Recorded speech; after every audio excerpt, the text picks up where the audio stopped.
안녕하십니까?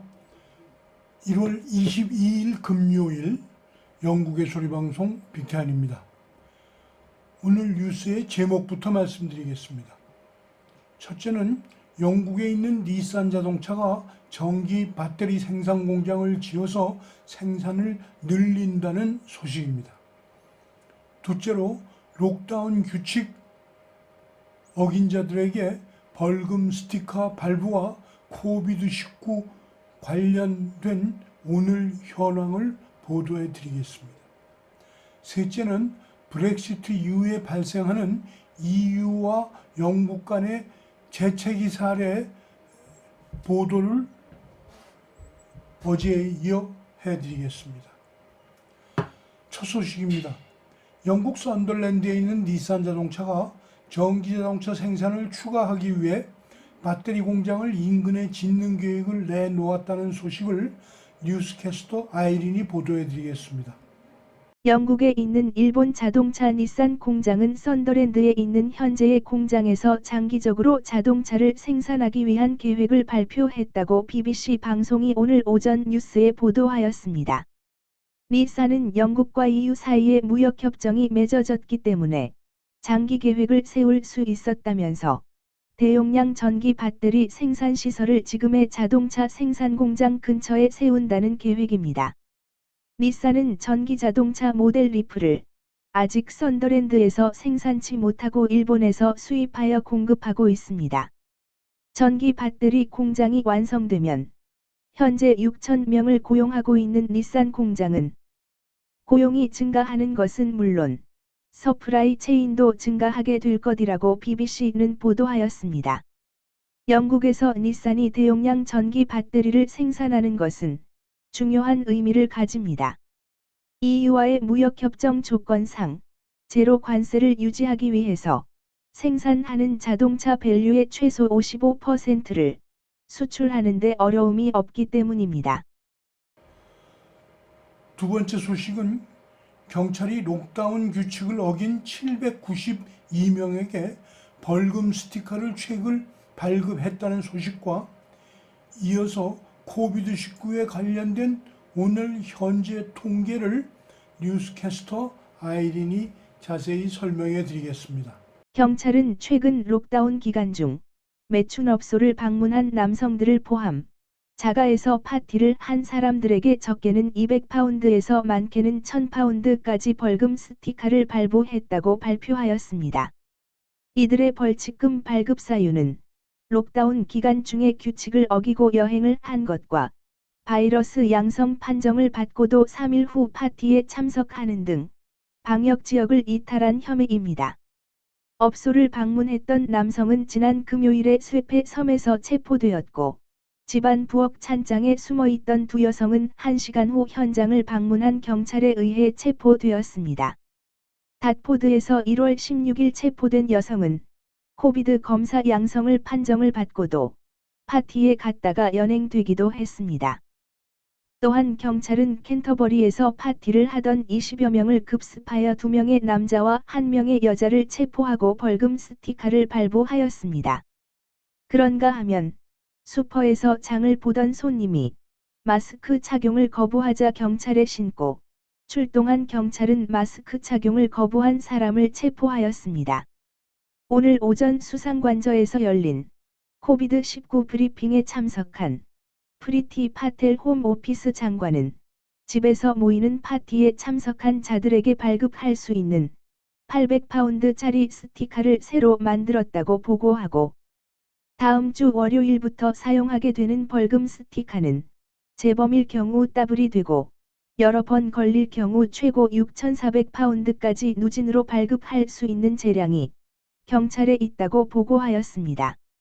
이어서 나의 백신 접종 순서는 언제일까라는 질문에 대한 답변을 해드리겠습니다. NHS는 오늘 현재까지 잉글랜드에서는 약 500만 명이 한 차 접종을 마쳤다고 보고하고 다음 순서에 따라 접종 순서를 진행하고 있다고 발표하였습니다. 1. 양로원, 요양원 등 케어홈 거주자. 2. 80세 이상 노인과 병원, 의료기관에 근무하는 자. 3. 75세 이상 일반인, 4. 70세 이상 일반인. 5. 65세 이상 일반인. 6. 16세에서 64세 사이에 기저질환 있는 자. 7. 60세 이상 일반인. 8. 55세 이상 일반인. 9. 50세 이상 일반인. 위와 같은 순서로 접종하고 있다며 자신의 나이 그룹에 해당하는 시점이 되면 본인이 등록되어 있는 GP에서 연락을 하여 접종일을 예약하게 된다고 설명하였습니다. 보여드리는 도표는 오늘 새벽 6시 현재의 코비드 환자의 현황입니다. 또한 정부는 코비드-19 확진자로서 자가 방역을 하는 환자들에게 500파운드의 생활 보조금을 지급할 계획안을 마련 중인 것으로 BBC 방송이 보도하였습니다.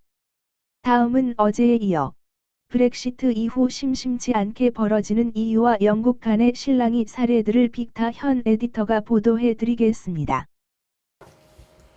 영국 정부는 그동안 적용해 오던 EU의 노동법 중에서 영국 현실에 적합치 않은 일부 문구를 제거하려 하고 있습니다. 1월 8일부로 임명된 콰시콰탱 통상장관은 정부가 그동안 적용해 오던 EU의 노동 법규 중에서 일부를 폐기하려 한다고 발표하면서 부분적으로 폐기하더라도 노동자 권리에는 이상이 없다고 설명하였음에도 불구하고 노동당에서는 반기를 들고 있습니다. 정부가 제기하려는 내용은 주 48시간 노동 규정을 유연하게 바꾸려는 의도입니다. 이에 노동당의 섀도우 캐비넷 에드 밀리언 통상장관은 정부가 어렵게 얻은 단단한 권리를 물렁물렁한 볼로 바꾸려 한다고 반박을 하는가 하면 파이낸셜 타임즈 신문도 정부가 기존 EU 노동법을 바꿔서 노동자 권리를 줄이려 한다고 비난 기사를 쓰는 등 여론이 시끄러워지자 정부는 슬그머니 꼬리를 내려버렸습니다. 다음은 민간 베이스에서 일어나고 있는 재채기입니다. 1월 12일 네덜란드 텔레비전 뉴스 시간에 브렉시트 이후에 영국에서 도착하는 로리 운전수들로부터 점심과 간식으로 가지고 들어온 햄 샌드위치를 네덜란드 세관 검역관이 뺏어서 즉석 폐기 처분하는 화면을 방영하였습니다. 폐기하는 이유는 브렉시트 이후 EU법이 바뀌어서 외국에서 개별적으로 가지고 들어오는 축산물, 가공육, 유제품, 채소, 생선 등이 반입 금지가 되었기 때문이란 것이었습니다. 당황한 영국 로리 운전수는 햄은 버릴 테니 빵은 달라고 요구했으나 검역원은 샌드위치는 같이 폐기해야 한다고 엄격하게 주장합니다. 이와 유사한 사건이 종종 일어나고 있습니다. 실제 이런 내용의 홍보물이 1월 1일부터 운전자들에게 살포가 되었습니다. POAO, Products of Animal Origin 이라고 표시한 안내판이 여기저기 놓여져 있습니다.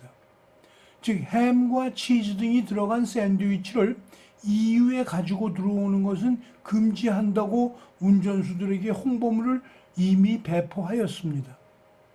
EU 정부는 육류나 유류 가공품에는 족구병이나 조류 독감 등의 병원체가 포함되어 있을 수 있어서 국경을 넘기 전에 먹어버리든가 폐기 처분해야 한다고 주장하고 있는 것입니다.